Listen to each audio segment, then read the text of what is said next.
Type 1 diabetes एवं type 2 diabetes यह समान ना किसी डिफरेंस अच्छी आसतु जानिबा।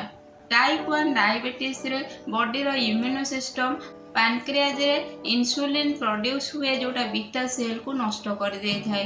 तो इंसुलिन सफिशिएंट मात्रा रे प्रोडक्शन हे पारेनी। तो इंसुलिन प्रोडक्शन कमी जाए सेथि पई हमर शुगर लेवल बढ़ी जाई थाए और डायबिटीज हे थाए। एई केस रे इंसुलिन थेरेपी आवश्यक हुए।